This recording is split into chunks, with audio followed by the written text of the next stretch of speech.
Who is the GOAT basketball player in your opinion? Michael Jordan. Period. Mike never did that. Never did that. Kobe stayed 20 years with the Lakers. LeBron, he's always running around. He got 6 titles, right? Jordan, Yeah. 6. He's 6-0. 6-0. He never lost. That man can do it all. No, he can do it all.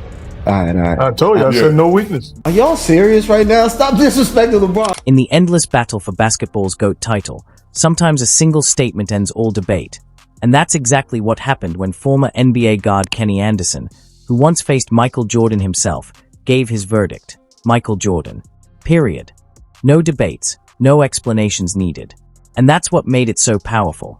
This wasn't some fan scrolling through highlight reels or reacting to old clips online. This came from a man who actually went toe-to-toe with Jordan, who felt his dominance firsthand. Anderson wasn't reminiscing. He was reliving survival mode. He saw how Jordan tore through defenses, crushed entire teams, and left opponents shaken before the game even started. That's the difference. Today's fans know LeBron through replays and viral clips. Anderson's generation didn't just witness greatness. They had to survive it. It wasn't just Jordan's talent that haunted opponents. It was the suffocation, the inevitability, the sheer hopelessness of knowing that number 23 would find a way to break you no matter what you did. Kenny Anderson didn't insult LeBron or Kobe. In fact, he respected them. But when asked who the real GOAT was, he didn't even hesitate: Michael Jordan, end of story.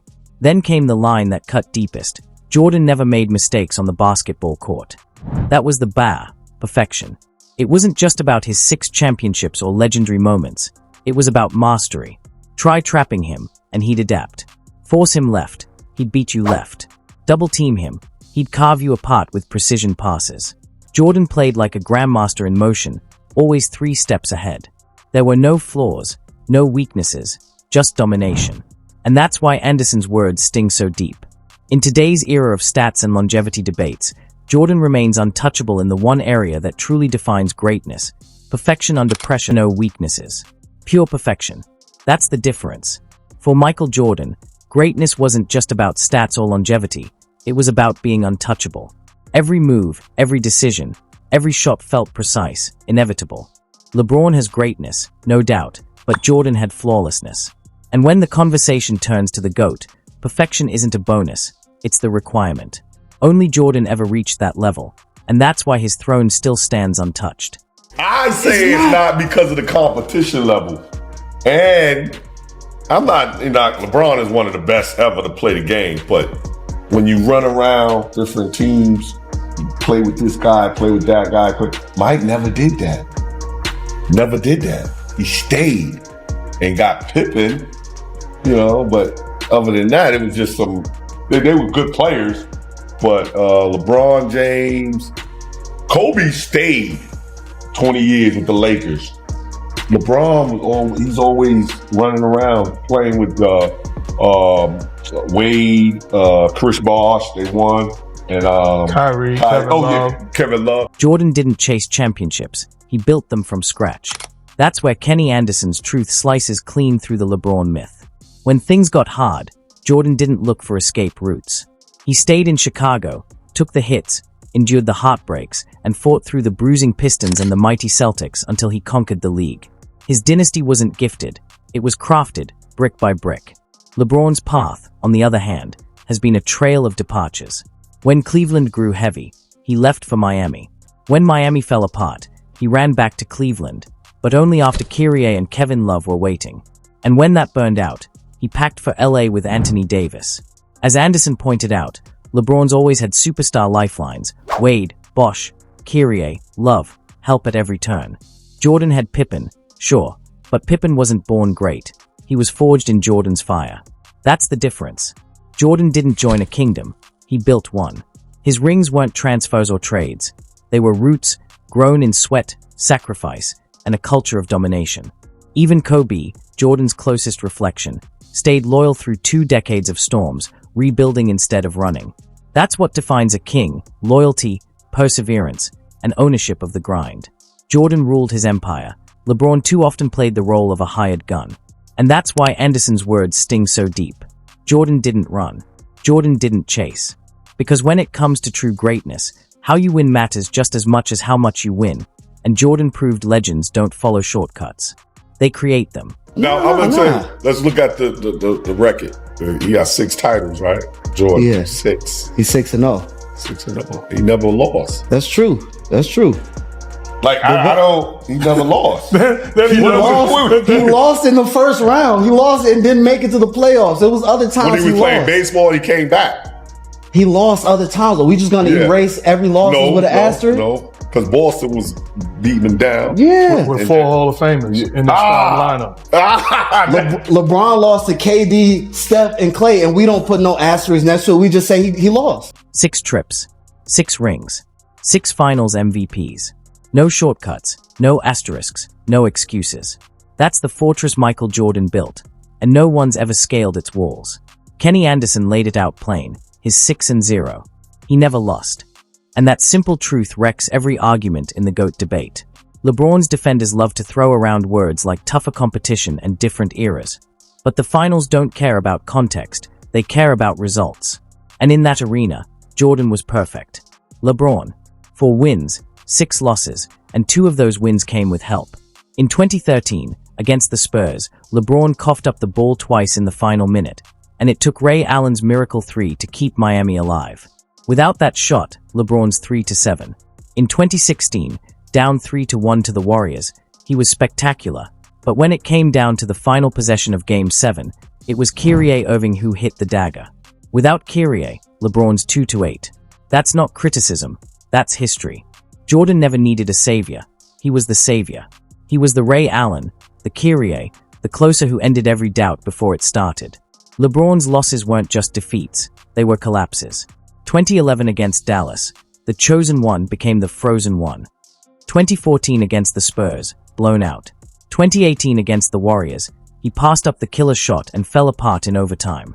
Jordan never had moments like that. His finals weren't battles, they were coronations. That's why 6-0 isn't just a record, it's a statement. A legacy of perfection, no what ifs, no almosts. LeBron's 4-6 will always carry the scars, but Jordan's 6-0? That's written in stone, forever flawless. Man, that man can do it all, man. That man can do it all. No, he can do it all. All right. I told you, I said no weakness. No. You might have called him early on. And a lot of people say, well, he didn't pass the ball. He's a scorer. He's a 2 scorer. Scorer. Period. He was a scorer. That's and when he did get tripped, he found Jim Paxson. Won the game. Found Kerr. Found B.J. Armstrong. And that probably was like 2 assists. Okay, that was I thought that was all he needed. That's all he needed. Just give me some breathing room. Yep, that's it. I feel you. So it's the end of the discussion? No, but we talk about, but LeBron James is more, I would put him in like a little Magic a little bit. Yeah. That's because he passed, he does it all. Yeah. Making guys better. Yeah. He'll turn down the shot and find the open guy, make the right play. Jordan shooting that.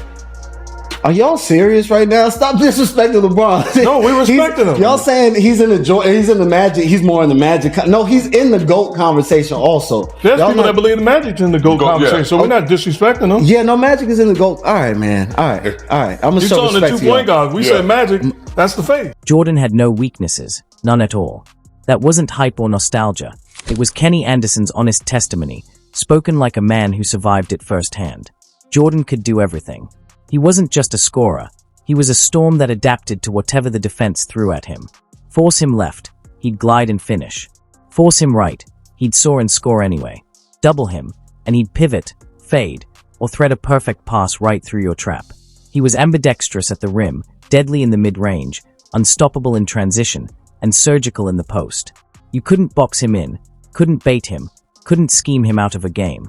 His completeness smothered defenses, wiping out game plans like chalk in the rain. And that old claim that he didn't pass enough?